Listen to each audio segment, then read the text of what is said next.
हाँ जी, अभी हो लाइन पे। ओके, तो ये हो गया, साइंस का मतलब समझ आ गया। फिजिक्स किसको बोलते हैं? Study of non living things, study of non living things, and this is biology is the study of living things, and chemistry is the study of chemical reactions. Clear? Yes. Now next is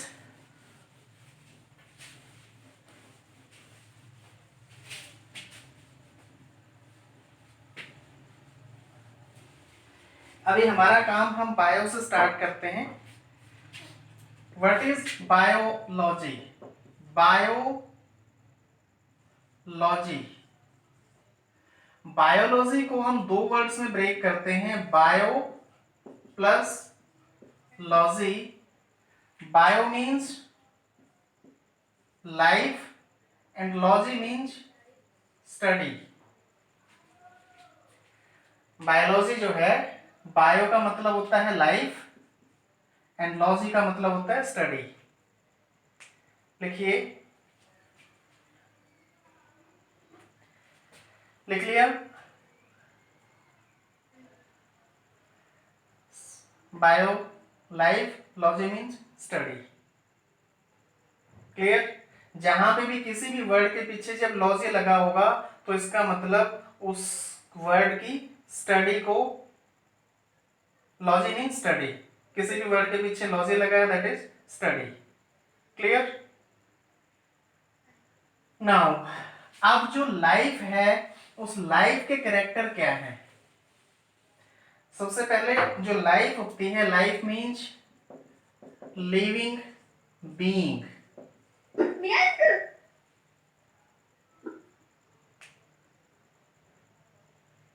living being, living being का मतलब क्या है? Life के जो characters हैं, लिखिए characteristics of life.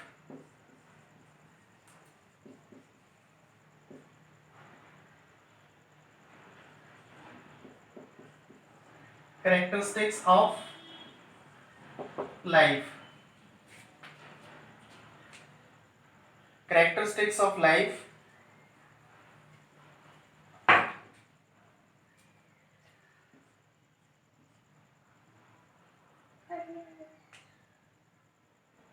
First character is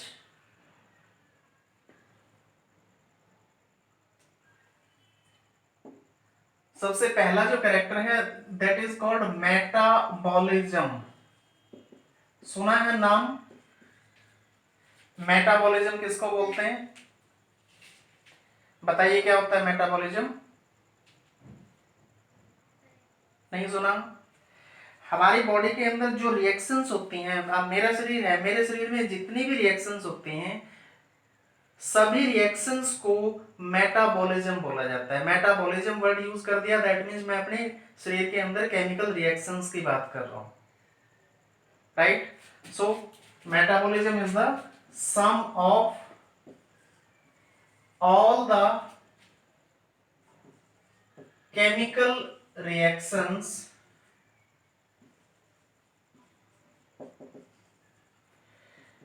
that takes place in the body, sum of all the chemical reactions that takes place in the body of living being।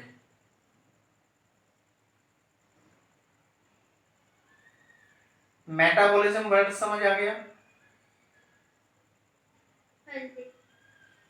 Now metabolism ये जो है दो type का होता है, body के अंदर reactions दो टाइप की होती हैं। एक तो जब मैं कोई खाना खाता हूं तो वो खाना मेरे शरीर में अंदर जाके छोटे छोटे पार्टिकल में डिवाइड हो जाता है और फिर वो फर्दर आगे शरीर में एंटर करके छोटे छोटे पार्टिकल्स फिर से इकट्ठे हो जाते हैं और एक बड़ा मॉलिक्यूल बना देते हैं। यानी कि जब बच्चा पैदा होता है, छोटा होता है, बिल्कुल छोटा बच्चा होता है, खाना खाता रहता है, धीरे धीरे उसका साइज बढ़ता रहता है। एक एज आने के बाद फिर शरीर के अंदर ग्रोथ कम हो जाती है, शरीर के अंदर फिर वो घटना शुरू हो जाता है। बुजुर्गों का देखा होगा, शरीर जो है वो रिड्यूस होता रहता है, समझे। जब कोई लिखिए पहले कैटाबोलिक, कैटाबोलिज्म लिखिए। कैटाबोलिज्म इज जब लार्ज मॉलिक्यूल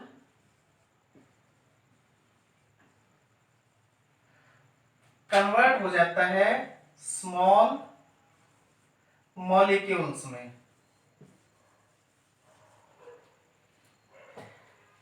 कैटाबोलिज्म मतलब कट गया। कैटाबोलिज्म बड़ा मॉलिक्यूल जो है, ऐसे एक बड़ा मॉलिक्यूल है और ये डिवाइड हो गया छोटे छोटे बहुत सारे मॉलिक्यूल्स में। बात समझ आई? यस और नो? ये लिख लिया। नाउ जब दूसरा क्या होता है, ये तो था बड़ा मॉलिक्यूल छोटे में डिवाइड हो गया। दूसरी चीज होती है छोटे छोटे मॉलिक्यूल्स इकट्ठे होके जब बड़ा मॉलिक्यूल बनाते हैं तो उसको बोलते हैं एनाबॉलिज्म। एनाबॉलिज्म, एनाबॉलिज्म मतलब स्मॉल मॉलिक्यूल्स, छोटे छोटे मॉलिक्यूल्स इकट्ठे होके लार्ज मॉलिक्यूल बना दिया।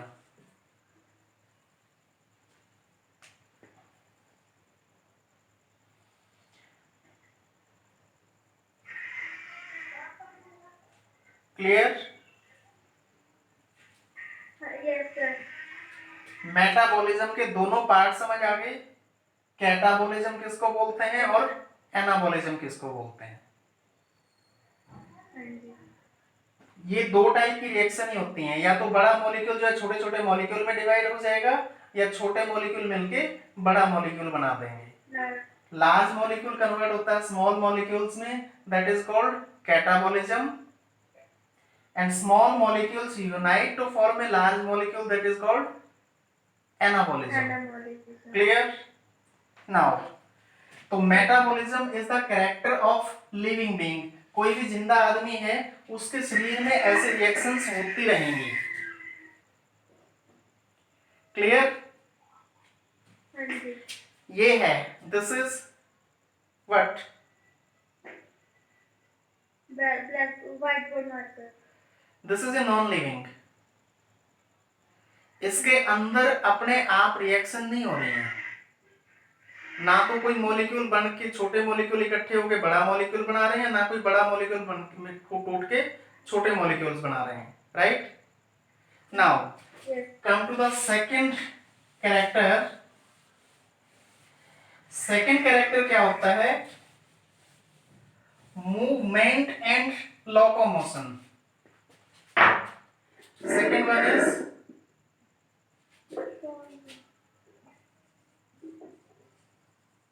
movement and locomotion. Movement and locomotion.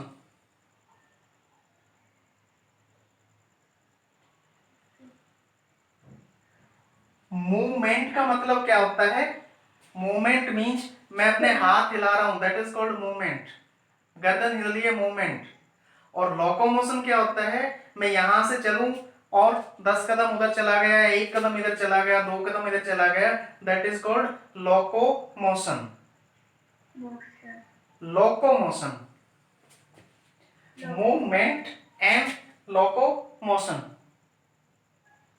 Clear? Movement means small organic organ की, ऐसे सिर्फ सिंपल इतना समझिए, स्मॉल बॉडी का हिलना डुलना, बॉडी के पार्ट्स का हिलना डुलना इज कॉल्ड मूवमेंट, एंड एक जगह से दूसरी जगह जाना, that is called locomotion.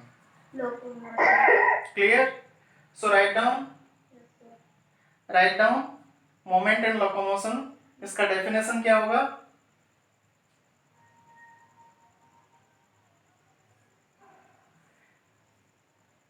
Living being can move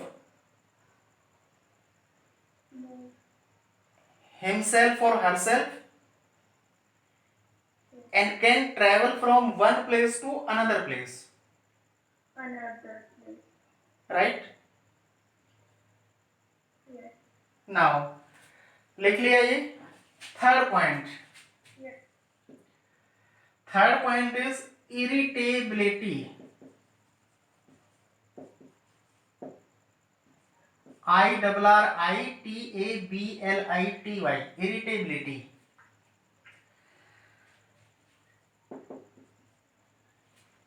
irritability, IRRITABLITY.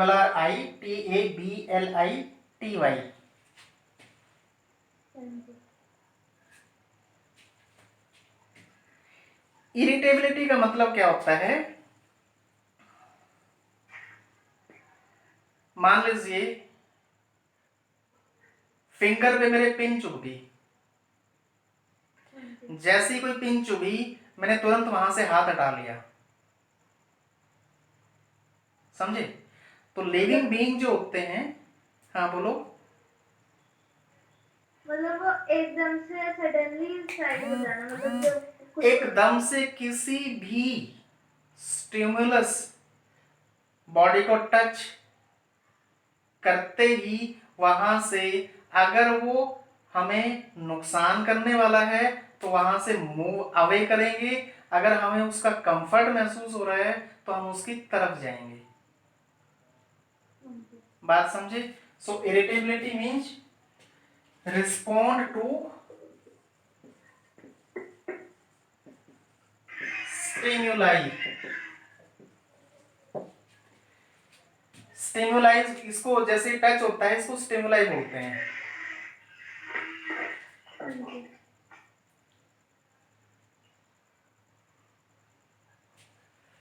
ठीक है, लिखिए. इरिटेबिलिटी का मतलब है respond to stimuli. Stimulus. Clear? Thank you. Fourth, growth and development.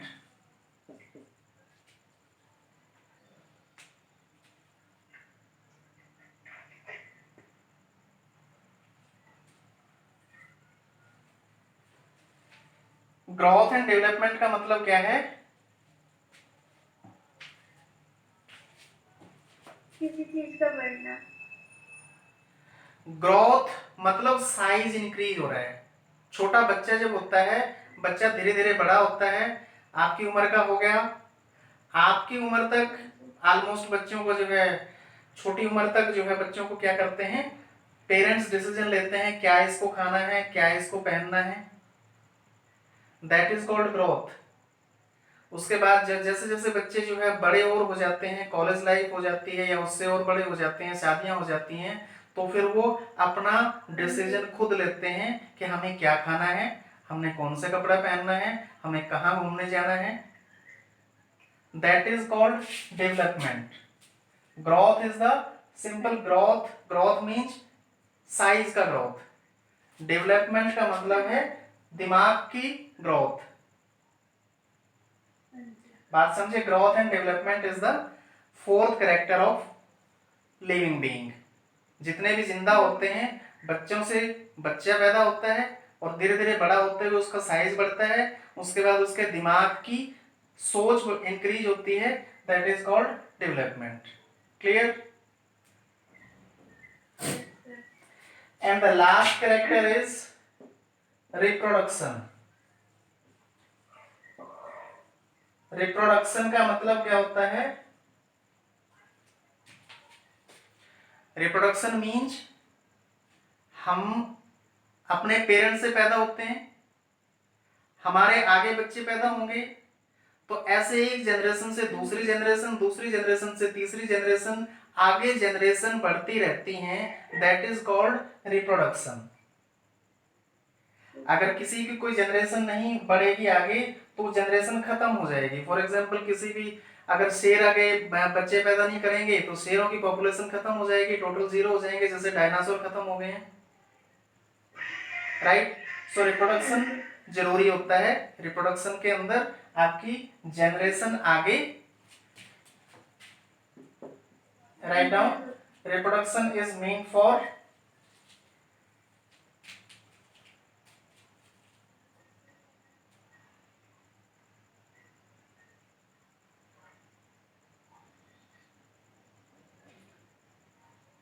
to reproduce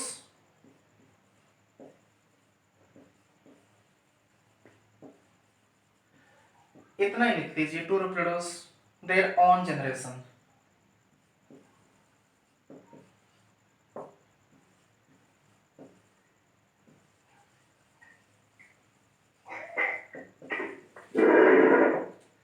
clear, to reproduce their own generation।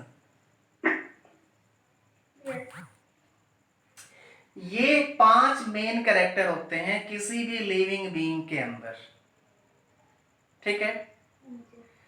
तो ये 5 कैरेक्टर जिसके अंदर होंगे वो सब क्या होंगे, लिविंग होंगे। जिसमें ये कैरेक्टर पांचों के पांचों होने चाहिए, वो नहीं होंगे दैट इज नॉन लिविंग, ठीक है।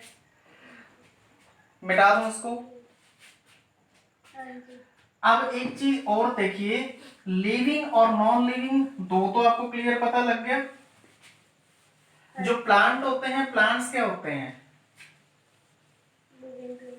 लिविंग होते हैं। And this is what, living और non living, non living. This is the plant product. No, plant का लकड़ का बना हुआ है, लकड़ी का बना हुआ है, हाँ जी, हाँ तो जी। दैट इज प्लांट का ही प्रोडक्ट है। तो इसको लिविंग बोलेंगे कि नॉन लिविंग बोलेंगे, नॉन लिविंग। लिविंग क्यों नहीं बोलेंगे, प्लांट तो आपने बोला कि लिविंग होता है। पर उससे प्रोड्यूस प्लांट तो नहीं है ना, डस्टर ही रहेगा। गुड। इस टाइप की सिचुएशन जो कभी पहले लिविंग थे, पहले उनके अंदर लिविंग के कैरेक्टर थे, लेकिन आज की डेट में उनका बिहेव नॉन लिविंग की तरह है, and that type of things are called dead. So living being समझ आ गया, नॉन लिविंग समझ आ गया, और तीसरा होता है डेड। Dead means one